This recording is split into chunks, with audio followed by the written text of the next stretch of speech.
Good morning and welcome to LLT 121, Classical Mythology, in which we take up probably the second oldest story in the book, the second oldest great epic in Western literature, the Iliad of Homer. The Gilgamesh epic of the various Mesopotamian peoples is older. So, this is number 2, It Tries Harder. When last we left off, Achilles was still pouting by the side of his swift black ships with his friend Patroclus. You will remember that Achilles has already turned down one offer from Agamemnon for a complete apology, Briseis back, valuable prizes, the whole 9 yards. Just come back to us, Achilles, we need you. And Achilles says, I've got 2 possible fates. One, I can die in battle, win lots of glory, and be famous forever after. Or B, live long, old, to a great old age, be real happy and leave behind no arete or virtue, and have no kleos or fame after my death, and I must say number 2 is looking better. So the Greeks get their butts kicked for another 3 or 4 books. Finally, Nestor, the 300-year-old guy who talks just about forever, comes up with an idea for Patroclus. Patroclus, I'm going to try to persuade you to put on the armor of Achilles and go into battle. Patroclus finally agrees, get Nestor to shut up. And also maybe it's not easy to be Gilligan. It's not easy to be Scottie Pippen. It's not easy to be Ed McMahon, the number 2 banana. You want to stand in the limelight and do a few of those Publishers Clearinghouse sweepstakes commercials of your own. And Achilles says, well, I don't think it's a good idea, Patroclus, but if you really want to do it, go ahead. And so Patroclus buckles himself in the armor of Achilles and charges into battle, crying out Achilles' war cry, which is, I'm Achilles, damn it. I don't know what it is. He's just shouting and yelling, I'm Achilles. And the Trojans, who have been having it pretty soft for the last few books, think, oh my God, it's Achilles. And he drives, Patroclus all by himself, drives the whole bleeping Trojan army back to the city, walls of the city of Troy, which look like this. Okay, we also have a drawbridge and a moat, kind of medieval looking. They pull up the door. Ooh. They pull up the door, and the Trojans all run in and they pull up the door. And Patroclus, he's really feeling his oats. 3 times he climbs to the top of the wall and says, I'm going to get into the city and sack the city. And 3 times, Hector, but is it really Hector? Hector pushes him off. This is an example of Homer granting glory to an opponent. I mean, Homer making a character seem pretty sympathetic.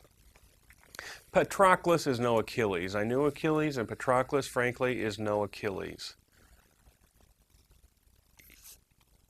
He is a symbol, more or less, of everybody who wanted to accomplish a little bit more than they were cut out for. We'd all like to try to cover Michael Jordan, or drive a Ferrari at 199 miles an hour down Glenstone Avenue in Springfield, Missouri. Very many of us would crash and kill. That's how life is. Well, at any rate, Homer says it really wasn't Hector.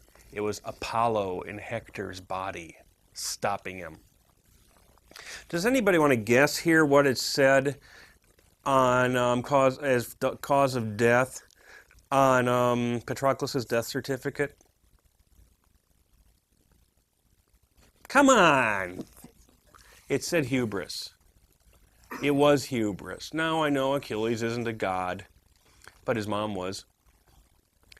Patroclus was pretending he was Achilles. And he was doing a pretty good job of pretending he was Achilles, but in the long run, he was destined not to be Achilles, and he got killed, much as if I were to try to tackle Emmitt Smith one-on-one. I could put on Derek Thomas's uniform. I could, stuff socks and towels in there until I was bulked up, like Derek Thomas. And I stand out there, and what happens when old number 22 for that South America's team barges into me? Squash. Thank you for the sound effect, Phil. I get squashed. And it would have been well enough if they would have just left it there. But Patroclus is starting to die. Hector and his guys come traipsing back out through the gangplank. And Hector just totally disrespects poor old Patroclus. Said, "Ha! You're going to be dead soon, jerk. But I tell you what, you can go to your grave saying you've been killed by the great Hector." Folks, announced to Patroclus' old daddy living back in Greece that Hector the Great has just turned his kid into roadkill. You swine. Because remember, it's an important part of arete that all the arete in the world, number of people you killed, number of people you messed with for messing with you, all the arete in the world doesn't count unless somebody knows about it.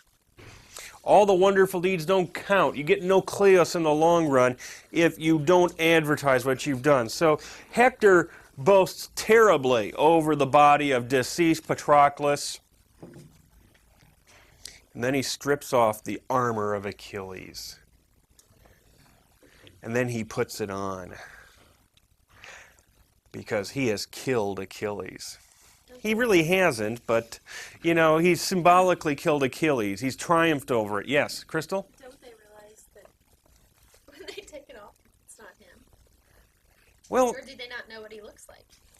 They know there's Patroclus in there. I mean, because Hector's yelling, "Yo, Patroclus, I killed you!" That sort of thing. Then why did he...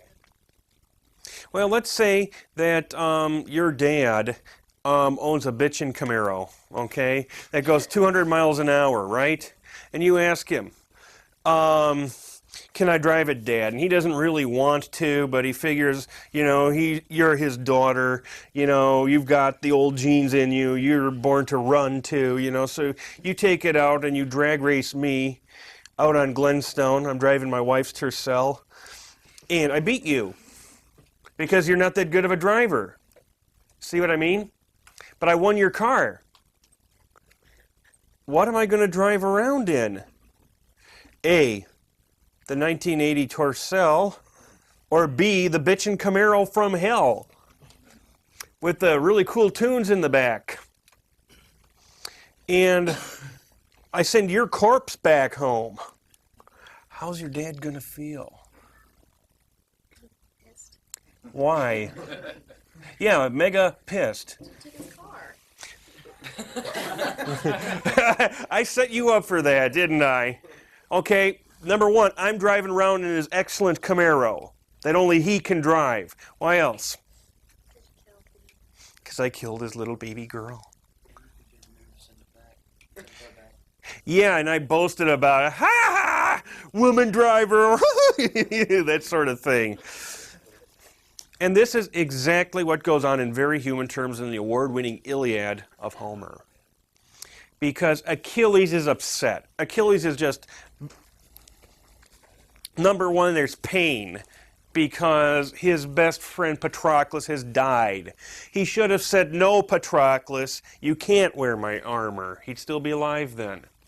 Okay, number two, he misses his suit of armor.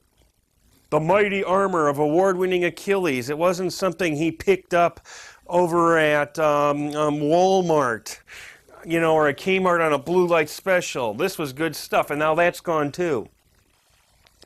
And not only that, everybody knows it.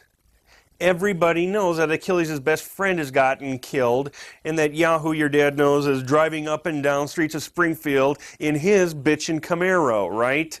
As if it's mine. Which it is. What are you going to do? Matt?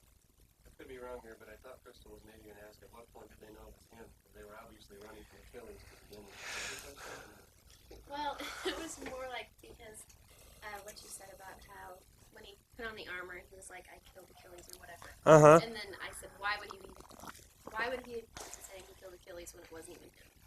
Because he knew it would really make Achilles mad. Okay. Whew. That's all you had to say. No, I like that. I like that story, though. It was pretty good. So Achilles thinks, well, I've got two possible fates. I could, die young, be famous. I could live just about forever with no fame whatsoever. And he decides to go kill Hector. And he makes this decision in the full knowledge that it's going to mean his death.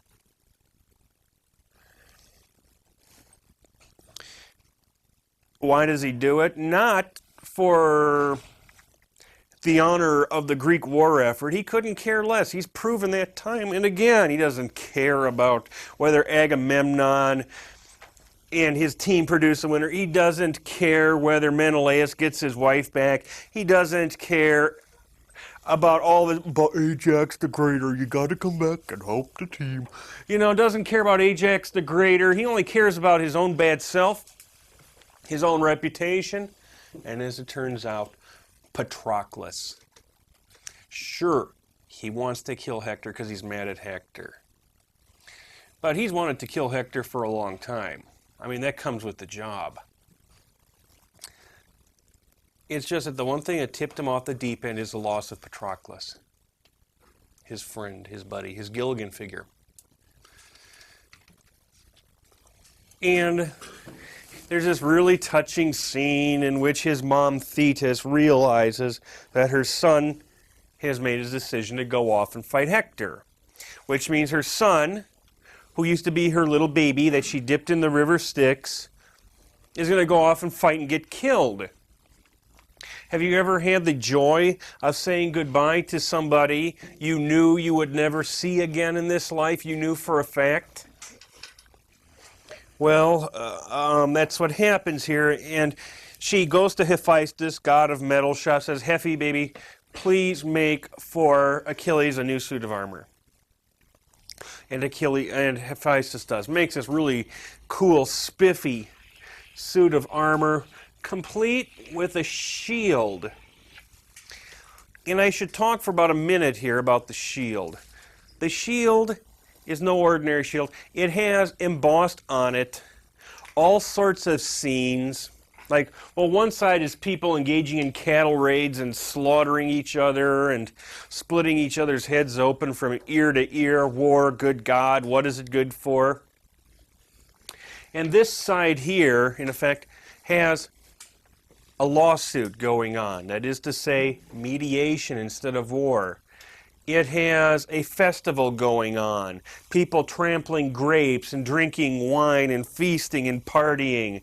And guys chasing girls around and girls chasing guys around. He's supposed to be able to look at the shield. Homer never spells this out. I'm spelling this out for you. He looks at both sides of the shield and realizes this side has war, people dying, people rotting out in the sun after they've been killed, having their severed genitalia eaten by dogs. Homer mentions this. Then over here, we've got life, fun, common sense, reason. The two choices of Achilles' is life. The heroic death in war versus life. What does he pick? He picks up the shield, looks at it, and goes, slings it over his shoulder and goes off to kill Hector. Which he does. However, there's 5 more books left in the award-winning Iliad of Homer. There's one scene in the book that I especially like, in book 19, I think it is, where Achilles invades Troy. It's really cool. He is resisted by a river. The river is angry at Achilles because Achilles has been filling it up with dead bodies of Trojans who used to swim in it once upon a time when they were little boys. And so it fights him. It turns itself on fire and fights him. I mean, in the days before lavish special effects, Homer's doing what he can to describe Achilles fighting, armed with a sword, fighting the burning river Scamander. It's really neat. To make a long story short, just like any Western that's worth a darn, all three of them, it boils down to a one-on-one battle between the white hat and the black hat, right? The good guy and the black, then the black hat is worn by the black guy. No, the best Western of all time, the white hat was a black guy named Cleavon Little. You know what the best Western of all time was? Blazing Saddles. Blazing Saddles. It was really hilarious. And who was the bad guy? No, Cat Ballou is also a very excellent Western. If you haven't watched it, go watch it. It's going to be Achilles and Hector. And it would be the easiest thing in the world to make Achilles, the guy who is doomed. He's going to die in battle because he misses his friend Patroclus and has become disillusioned with this whole heroic Arete and Kleos bit, Achilles, don't be a hero, don't be a fool with your life and stuff. Versus Hector, the guy who killed Patroclus, the guy who bragged about killing Patroclus, the guy who dissed Patroclus as Patroclus dragged his wheezing last breath with deep sea diver sound and all of that stuff. It would be so easy to do. It's like Dr. Quinn, Medicine Woman. Just once I'd like to see her throw an iron skillet at Sully. Go upside the head of, that one kid of hers, with a rock, Say, no, I don't treat drunken people who smell. Take him to another state. Or I'd just like to see her do that once. Hector gets a good send-off. It's really touching. There's this last scene where Hector is about to go off to fight Achilles one-on-one, and he knows he's going to die. He says goodbye to his wife, Andromache, whose name means manly valor. Manly battle, I mean. So, Andromache knows what's coming up, too. She says to him, Hector, you really don't have to go. You have proven yourself enough. And Hector says, honey, I'm going to kick his butt. Hector knows he is not going to kick Achilles' butt. He's just saying that, which is okay because Andromache doesn't believe him either. That I could deal with. What I can't deal with is, please bring me our son Astyanax.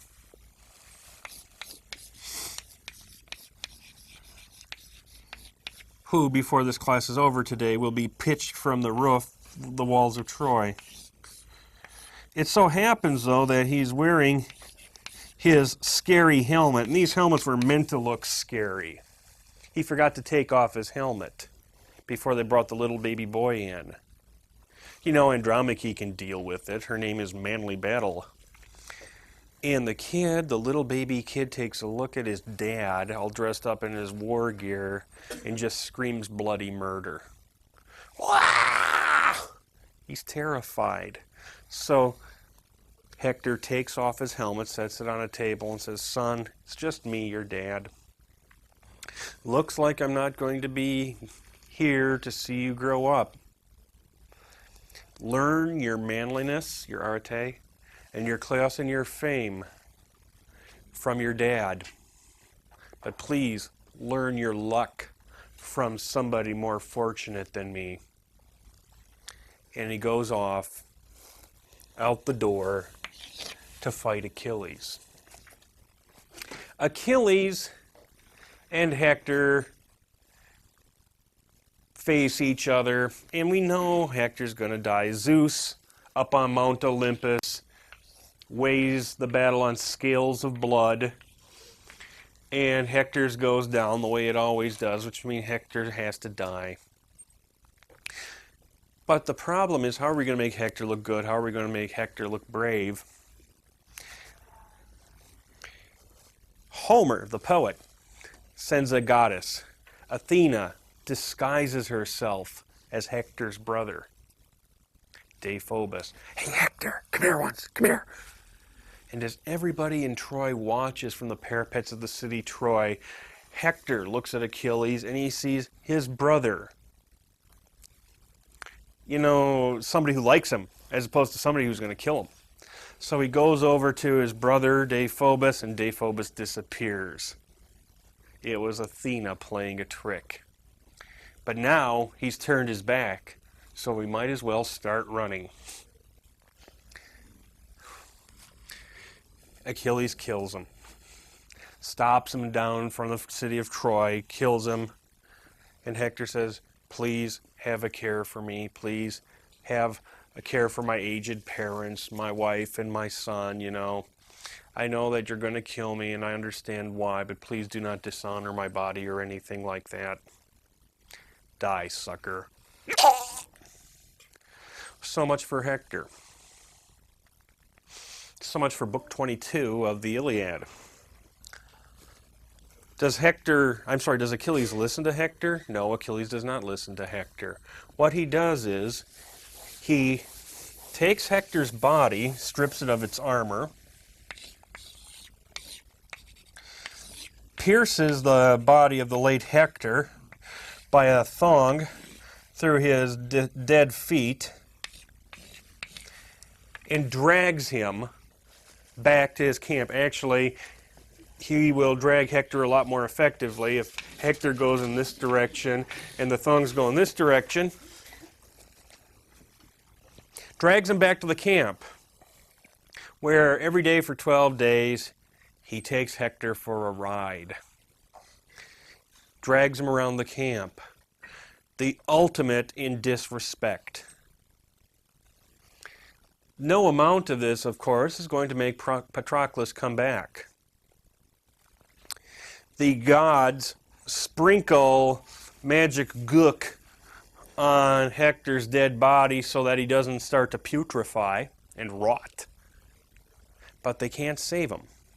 That is to say, they can't make Achilles stop dragging him.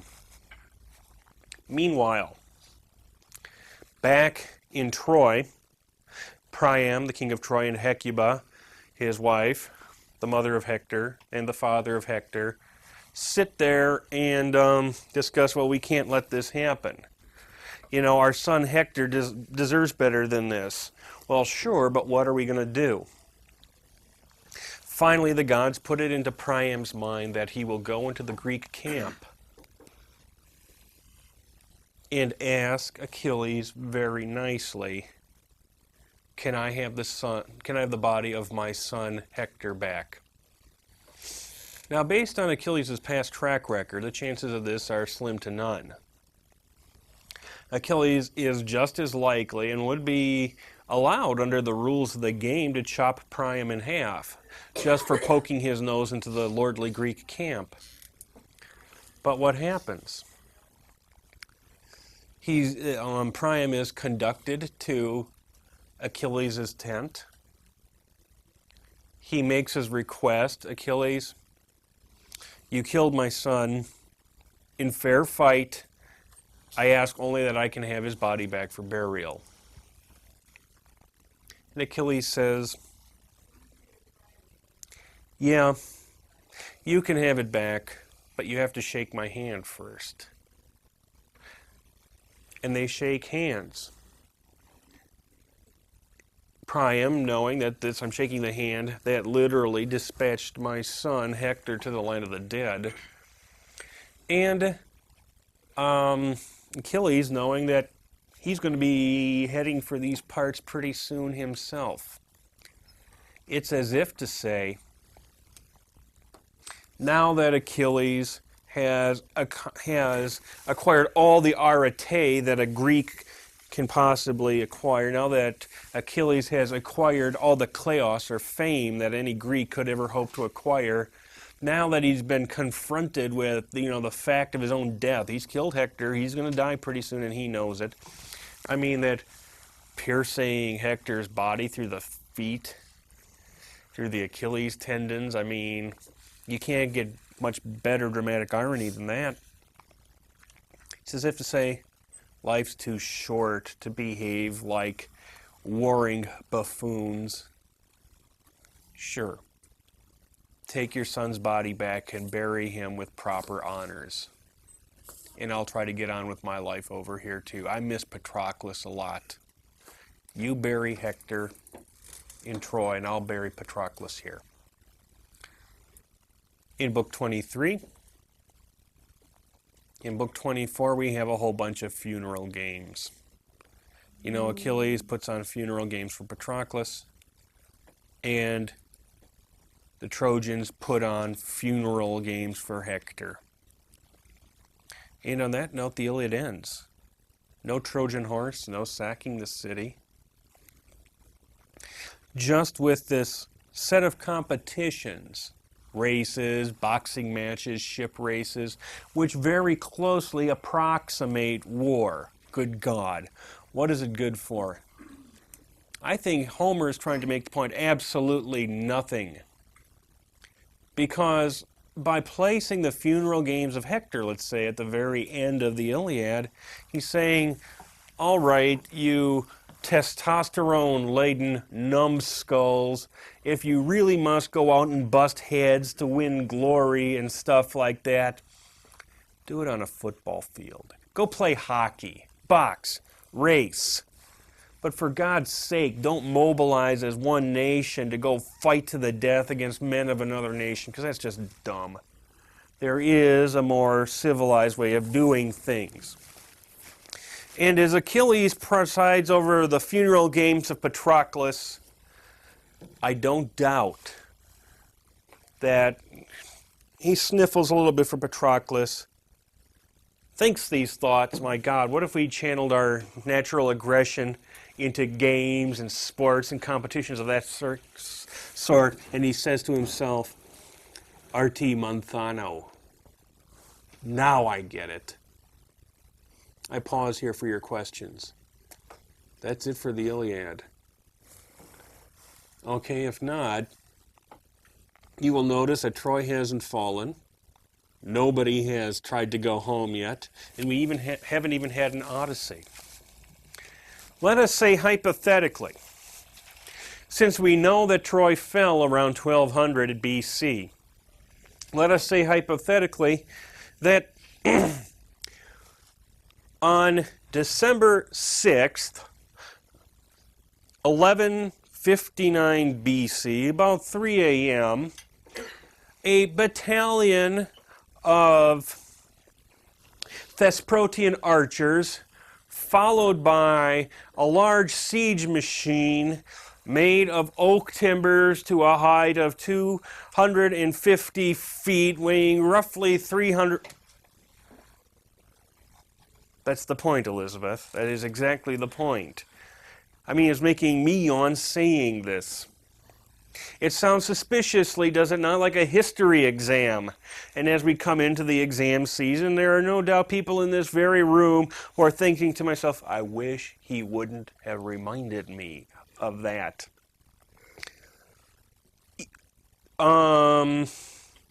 Bushel baskets full of names and dates and facts that meant something to somebody a long time ago, but no time you can identify with, and you're being expected to remember it. Let's say I was trying to tell you people you had to throw your notebooks away and be tested next month on the precise campaign which resulted in the fall of Troy. the 17th Argive Regiment. Circle, you know, it would put you in a coma. But what if I said they went into a great big huge horse? You would remember the horse, wouldn't you? Let's say that what you really had was a large siege machine, and actually ancient siege machinery was very highly developed even by 1200 BC. What you would have here is a large wooden parapet, okay, large wooden parapet built on a tower, a large, God bless me, counterweight back here, because this is very heavy, to keep the wood from burning. There would be animal skins here that were soaked in oil, perhaps, or something that was known, water, something that was known to be fire resistant. And then it's going to have a platform here, and the idea is you roll it up against the walls of Troy. And when you get it rolled up against the walls of Troy, everybody climbs up to the top and runs across. The ancients did use siege machines like this. It was 217.3 meters high. It weighed, when loaded, 8,100 pounds. Ah, to heck with it. It was a horse. But if you squint your eyes and look at the beautiful drawing, you could almost mistake it for 4 wheels, 4 legs, a nose that comes out, a long neck, animal skins on the side to keep it from burning. Over centuries of retelling this story, you get a lot better results when you say the thing was a big old horse. It allows you to make cheap jokes like, yes, the Greeks got in there and they hid in the horse until nightfall. Any of you ever see a cartoon with, you know, guys going, oh, I got to go to the bathroom, ha ha ha ha ha ha ha. That joke is about 3,200 years old. The idea is that Odysseus said, hey, let's build a big hollow horse and all hide in it. Then what we will do is we will send out in front of it, by the way, our best source for the actual fall of Troy is Virgil's Aeneid, more about which next time. This lying guy by the name of Sinon comes out and says, boy, am I glad to see you Trojans. These Greeks were going to offer me up as a human sacrifice. But then they found out that Athena was mad. So they built this great big huge wooden horse as a sacrifice to Athena, and they went home. They were going to kill me. And if nobody takes this into the city of Troy, Athena will be satisfied with the Greeks, and she will allow them to get home. But if you Trojans take it into your city here, Athena will be happy with you, and you will win the war. Well, of course, this is a complete lie, but remember that whom the gods wish to destroy, they first drive mad. They fall for this line. And why shouldn't they? It's been 10 years. Okay? Achilles has been killed. Did I tell you that? Achilles got killed by Paris. Paris shot him right through the heels. It was pretty funny. Well, he deserved it. He killed Paris's brother. Did I tell you that after Achilles got killed, there was a big competition for his armor? No, I guess I didn't tell you that. Yes, there was. Everybody wanted to wear the armor of Achilles after Achilles died. So finally, they decided there were 2 finalists for the armor of Achilles. Ajax the Greater, the big guy who fights real hard, and Achilles. I know, who is now dead. Odysseus, thank you. Still dead, isn't he? And guess how they compete? They have a debate. Yeah, you could say the odds were kind of stacked. You know, Odysseus' words falling like snow. And therefore you will have to admit, will you not, Ajax the Greater, that you are a buffoon, a mongoloid, and a totally supercilious wretch. Okay. You know, and so that lying sack of poop, Odysseus gets to win the award-winning armor of Achilles. Ajax the Greater goes berserk and kills a whole bunch of sheep, thinking that they are enemies. Okay, now that you've had your cheap and nasty laugh at Ajax the Greater, keep in mind that like all of the Greeks in the Trojan War, like all of the Trojans who fought in the Trojan War, Ajax the Greater is a killing machine. Kill or be killed. And his reaction is one of violence. He has just lost a debate with Odysseus. He was probably so dumb that he thought he stood a chance. So how's he going to react to it? He's going to literally lose his mind. And once he has killed the sheep, and if you think this is a totally abnormal psychosis, think about these poor, sick, deluded people who go into crowded places with weapons and kill other people thinking that they are Vietnamese or Germans or Hessians or whatever else. I mean, this psychosis exists. And it often exists in the mind of people who have spent some part of their life as hired, trained killers. Well, he kills himself. Ajax the Greater kills himself in shame. So that's why he's not in the horse. That's why Achilles isn't in the horse. But the rest of them are. Over here on the Trojan side, people are saying, well, we should bring the horse in. It's been 10 years. We've been fighting for 10 years. We just might win this thing. Ajax the Greater is dead. Achilles is dead. We just might have a chance here. In the background, all you can hear is, all we are saying is give peace a chance. Cassandra says, guys, this horse is full of Greek soldiers who are going to pop out and kill all of us. Mellow out, Sandy. Helen of Troy, formerly Helen of Sparta, walks around the horse imitating, supposedly, the wives of the guys in there. Agamemnon, baby! It's me, Clytemnestra! Yoo-hoo! And stuff like that to try to get a, shall we say, rise out of the guys. Doesn't work. And finally, there's this priest by the name, he's a priest of Apollo named Laocoon, who is yowling the same thing. I fear Greeks bearing gifts. Timeo dano os et dono ferentes. He says it in Latin because it's recorded for us by Virgil. But you get the point. I don't like these darn Greeks. Don't look the gift horse in the mouth, etc. And he's about to throw a spear. Well, he does. He throws a spear at the horse's side to prove his point that the darn thing is hollow and filled with Greeks. But just as the spear leaves his hand, two giant serpents slither up from the sea. All of my serpents look like this.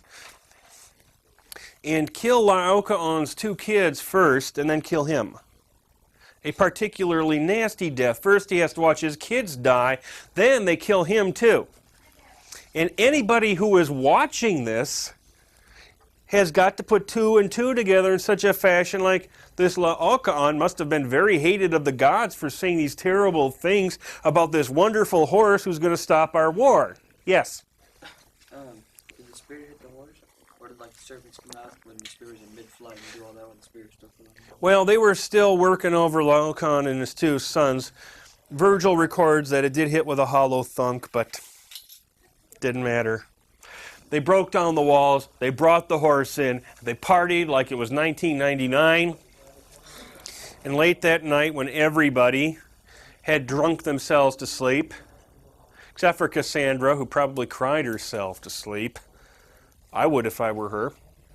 The Greeks stole out, torched the city, turned it into a parking lot, killed all the guys, threw little baby Astyanax off the wall because he was the heir to the throne.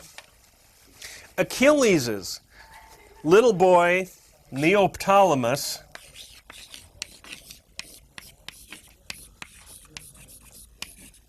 the 10-year-old Wunderkind of War, gets credit for killing Priam.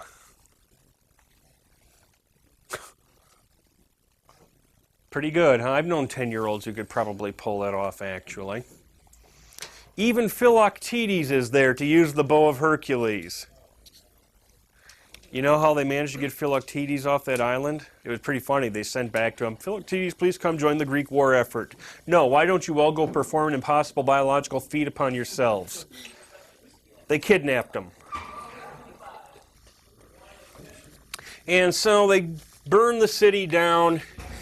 Men are all slaughtered like swine. The women are all taken as slaves. One of them, Polyxena, who is a daughter of Priam and Hecuba, is slaughtered on Achilles' tomb as a human sacrifice. The only Trojan of any importance who runs out is Aeneas.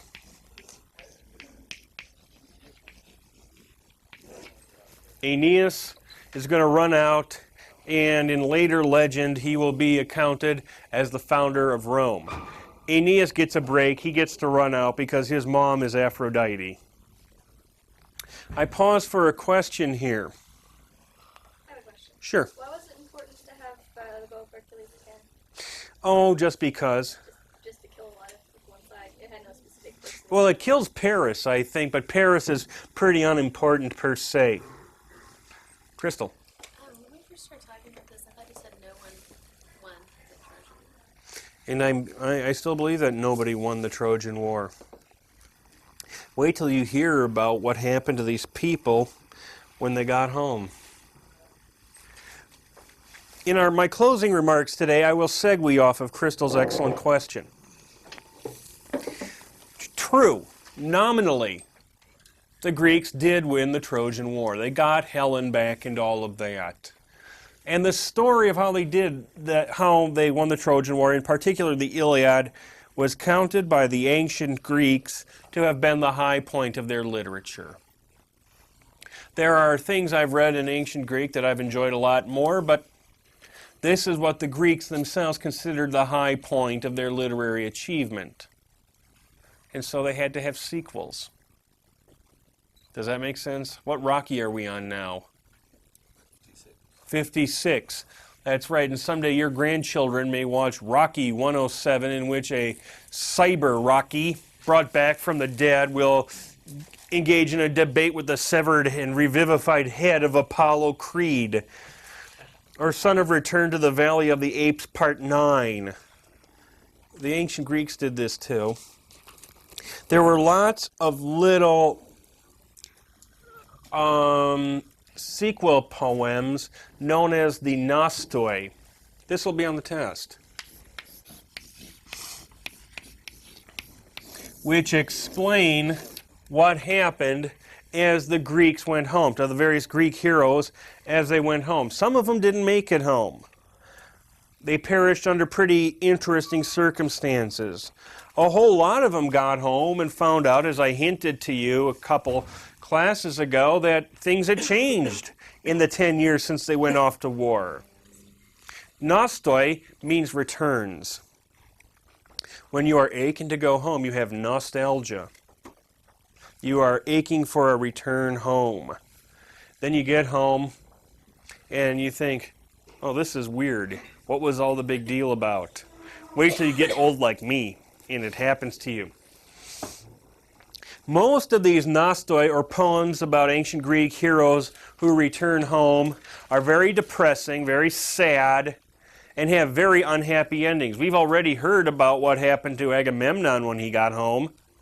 He got killed. And then his wife killed him. So his son had to kill his wife. Okay, there's an example of a nostos, one of these return stories. Agamemnon does not count among the winners of the Trojan War.